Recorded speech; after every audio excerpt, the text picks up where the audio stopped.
Hello, I am Diptak and I'm here to talk about digital photography through a digital SLR camera. Now this is a digital SLR camera manufactured by Canon. Model number is 1000D. It's a very good camera. It's having 10.1 megapixels and you can either buy this camera alone or you can buy the whole kit. The kit comes with battery charger and memory card and this lens, the most important thing. This lens is a 18 to 55 millimeter zoom lens.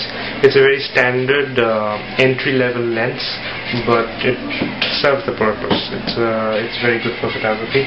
Now you can find a lot of videos in YouTube which give you all the lessons regarding photography, how to do photography with the digital SLR camera and everything.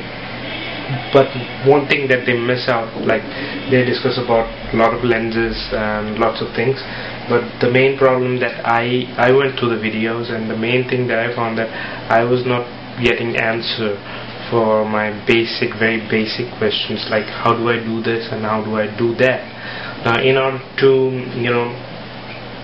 get the answers for that, I thought that it will be wise for me if I record a video for all my friends out there who are buying SLR cameras and they don't know how to use it, or maybe they are having problems regarding their creative issues and everything, like they want to take a sort of photograph and they're not getting it. So in order to solve those queries, I'm just shooting this video. Now what you can do is, like, after buying a digital SLR camera, it is completely irrelevant if I tell you how you install the lens, how you install the battery, how you charge it, how you put in the memory card and everything. It's completely irrelevant. You just take the pain of going through the instructions manual and you'll get the answers for your basic questions. Now what you need to know is mainly, like in a digital SLR camera, you have lots of modes. Like first thing that you have, in case of a Canon, you have a green square over here that represents the automatic mode, and I will suggest you, if you want to take creative photographs, please do not select the automatic mode. It's the same as using a point and shoot camera. You don't need to invest so much for buying a digital SLR camera.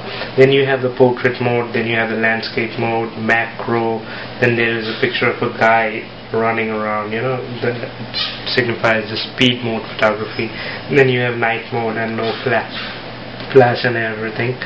So there are two very important modes. Like if you want to do photography in manual mode, then it's very hard to master, because you need to know a lot of things in order to master the manual mode, because you'll have to set the aperture over there, you'll have to set the shutter speed over there, you'll have to set the ISO over there, you'll have to set the white balancing over there. So like I'll discuss all these things, but the manual mode is not for the beginners. That's all I can tell you. Now there are two modes, that is AV and TV. AV stands for aperture value, TV stands for time value. Now let me tell you what is aperture. Aperture is like how much light you are letting into the camera. It basically depends upon the opening of the lens. Like in this case, this zoom lens has a variable aperture that you can find on the inside the lens, that one is to 3.5 to 5.6, so it has a variable aperture that is 3.5 f-stop to 5.6 f-stop. And if you want to get, like, if you get a prime lens, that is a standard lens, what happens over there, like you cannot do the zooming thing over there. You cannot do this. It's a fixed lens. So whenever you want to zoom into something, you have to move with the camera and you have to go near the subject. And if you want to zoom out, you have to move backwards. So those cameras have fixed apertures. Like if I'm talking about 50 millimeter prime lens, then it has a fixed aperture of 1.8, 1.2. These are the fixed apertures, and aperture basically refers to the amount of light that you're letting inside the camera. Now the cameras which have very low apertures such as 1.2, these lenses are really fast lenses. You know, you can do you can do photography in really dark places that do not have proper exposure to light. Like suppose you're inside a cave and you want to take a picture of something, you can use a very fast lens for doing. And sometimes in live concerts also, if you want to do photography of the artists who are performing on the stage live, and you know, there is sometimes it happens that the lightings that are meant over there, that do not cope up, the lenses are not able to cope up with that sort of lighting.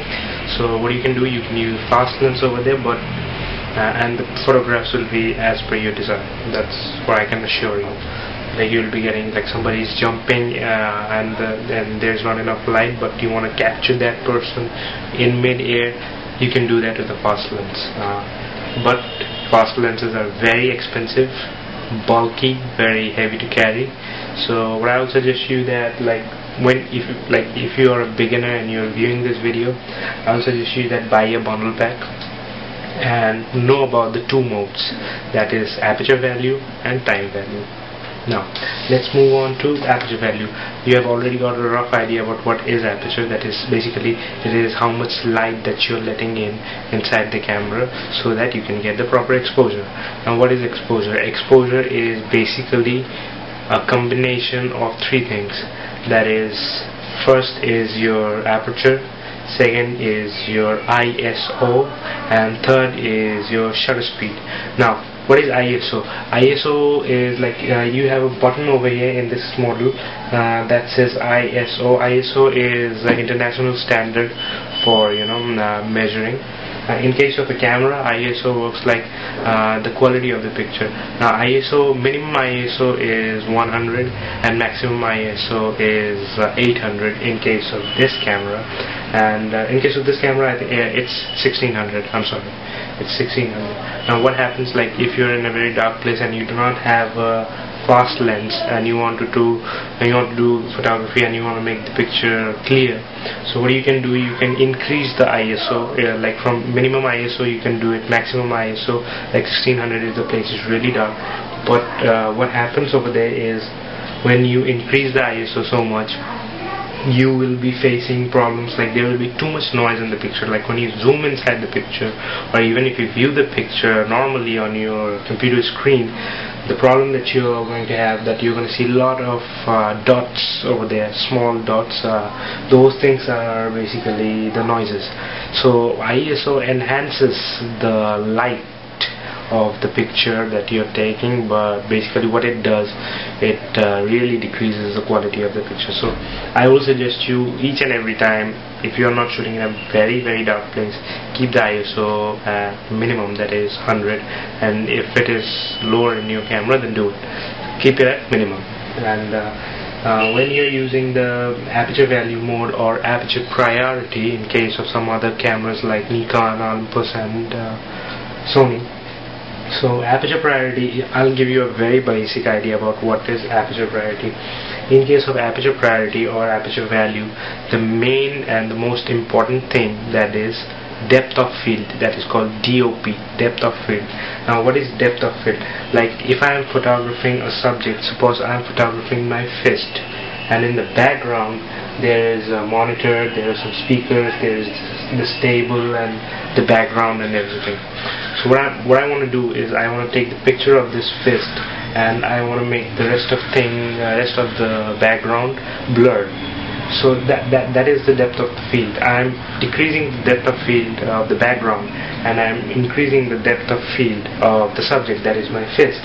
Now what I do, I set the camera, I keep the aperture at very minimum. Suppose I keep it at 3.5. Now setting the aperture, that is also mathematical decision that you'll have to make. It's not very tough, it's completely it's a digital camera, you don't have to worry about that. You'll just read the manual and you'll get the idea how to set the thing, and even I'll explain it later on, but it completely depends upon the model of camera that you're using. Now suppose this is your subject, my fist is your subject, and you're taking a photograph of this. So what do? Like you focus at my fist then you decrease the aperture, then you press the shutter button lightly so that the metering mode can you set the metering mode over here so that it can grab the subject. And after you click the picture, and after you click the picture, you'll get an effect that the background is blurred, it's not clear, and the subject is completely clear. So that is depth of field.